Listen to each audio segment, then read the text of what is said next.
पंचमः सर्गः। राजा दशरथ द्वारा सुरक्षित अयोध्यापुरी का वर्णन।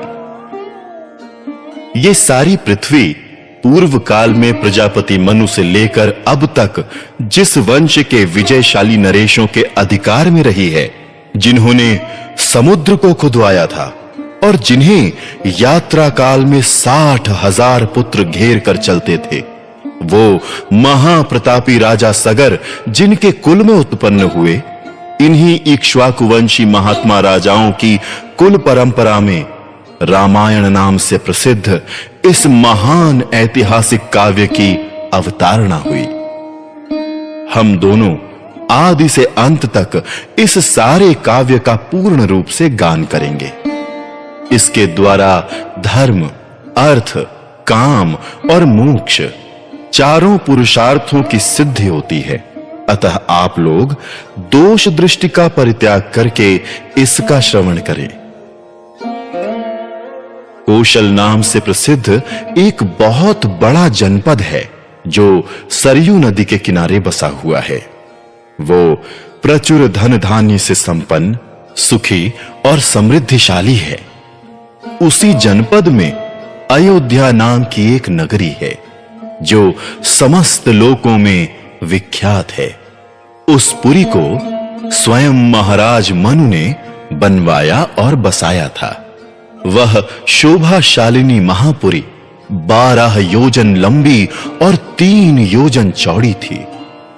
वहां बाहर के जनपदों में जाने का जो विशाल राजमार्ग था, वो उभय पार्श्व में विविध वृक्षावलियों से विभूषित होने के कारण सुस्पष्टतया अन्य मार्गों से विभक्त जान पड़ता था। सुंदर विभाग पूर्वक बना हुआ महान राजमार्ग उस पुरी की शोभा बढ़ा रहा था। उस पर खिले हुए फूल बिखेरे जाते थे तथा प्रतिदिन उस पर जल का छिड़काव होता था। जैसे स्वर्ग में देवराज इंद्र ने अमरावतीपुरी बसाई थी, उसी प्रकार धर्म और न्याय के बल से अपने महान राष्ट्र की वृद्धि करने वाले राजा दशरथ ने अयोध्यापुरी को पहले की अपेक्षा विशेष रूप से बसाया था। वो पुरी बड़े-बड़े फाटकों और किवाड़ों से सुशोभित थी। उसके भीतर पृथक-पृथक बाजारें थीं। वहां सब प्रकार के यंत्र और अस्त्र शस्त्र संचित थे। उस पुरी में सभी कलाओं के शिल्पी निवास करते थे। स्तुति पाठ करने वाले सूत और वंशावली का बखान करने वाले मागध वहां भरे हुए थे। वो पुरी सुंदर शोभा से संपन्न थी। उसकी सुषमा की कहीं तुलना नहीं थी। वहां ऊंची-ऊंची अट्टालिकाएं थीं, जिनके ऊपर ध्वज फहराते थे। सैकड़ों शतग्नियों से वो पुरी व्याप्त थी। उस पुरी में ऐसी बहुत सी नाटक मंडलियां थीं, जिनमें केवल स्त्रियां ही नृत्य एवं अभिनय करती थीं। उस नगरी में चारों ओर उद्यान तथा आमों के बगीचे थे। लंबाई और चौड़ाई की दृष्टि से वो पुरी बहुत विशाल थी तथा साखू के वन उसे सब ओर से घेरे हुए थे। उसके चारों ओर गहरी खाई खुदी थी, जिसमें प्रवेश करना या जिसे लांघना अत्यंत कठिन था। वो नगरी दूसरों के लिए सर्वथा दुर्गम एवं दुर्जय थी। घोड़े, हाथी, गाय, बैल, ऊंट तथा गदहे आदि उपयोगी पशुओं से वह पुरी भरी पूरी थी। कर देने वाले सामंत नरेशों के समुदाय उसे सदा घेरे रहते थे।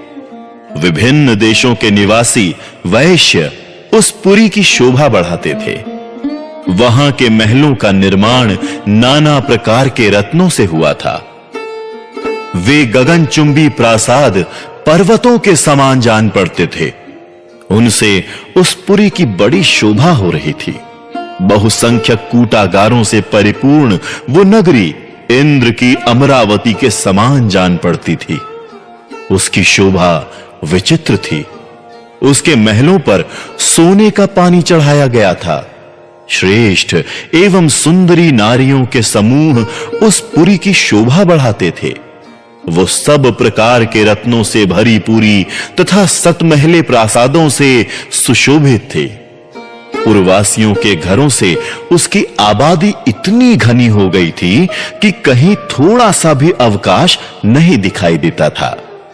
उसे समतल भूमि पर बसाया गया था। वो नगरी जड़हन धान के चावलों से भरपूर थी। वहां का जल इतना मीठा या स्वादिष्ट था मानो ईख का रस हो। भूमंडल की वह सर्वोत्तम नगरी दुंदुभी, मृदंग, वीणा, पणव आदि वाद्यों की मधुर ध्वनि से अत्यंत गूंजती रहती थी। देवलोक में तपस्या से प्राप्त हुए सिद्धों के विमान की भांति उस पुरी का भूमंडल में सर्वोत्तम स्थान था। वहां के सुंदर महल बहुत अच्छे ढंग से बनाए और बसाए गए थे। उनके भीतरी भाग बहुत ही सुंदर थे। बहुत से श्रेष्ठ पुरुष उस पुरी में निवास करते थे। जो अपने समूह से बिछुड़कर असहाय हो गया हो, जिसके आगे पीछे कोई ना हो, तथा जो शब्द वेदी बाण द्वारा बेधने योग्य हों अथवा युद्ध से हार कर भागे जा रहे हों, ऐसे पुरुषों पर जो लोग बाणों का प्रहार नहीं करते, जिनके सधे सधाए हाथ शीघ्रता पूर्वक लक्ष्य वेध करने में समर्थ हैं, अस्त्र शस्त्रों के प्रयोग में कुशलता प्राप्त कर चुके हैं, तथा जो वन में गरजते हुए मतवाले सिंहों, व्याघ्रों और सूअरों को तीखे शस्त्रों से एवं भुजाओं के बल से भी बलपूर्वक मार डालने में समर्थ हैं, ऐसे सहस्त्रों महारथी वीरों से अयोध्यापुरी भरी पूरी थी। उसे महाराज दशरथ ने बसाया और पाला था। अग्निहोत्री, शम दम आदि उत्तम गुणों से संपन्न तथा छहों अंगों सहित संपूर्ण वेदों के पारंगत विद्वान श्रेष्ठ ब्राह्मण उस पुरी को सदा घेरे रहते थे। वो सहस्त्रों का दान करने वाले और सत्य में तत्पर रहने वाले थे। ऐसे महर्षि कल्प महात्माओं तथा ऋषियों से अयोध्यापुरी सुशोभित थी तथा राजा दशरथ उसकी रक्षा करते थे। इस प्रकार श्री वाल्मीकि निर्मित आर्ष रामायण आदि काव्य के बालकांड में 5वां सर्ग पूरा हुआ।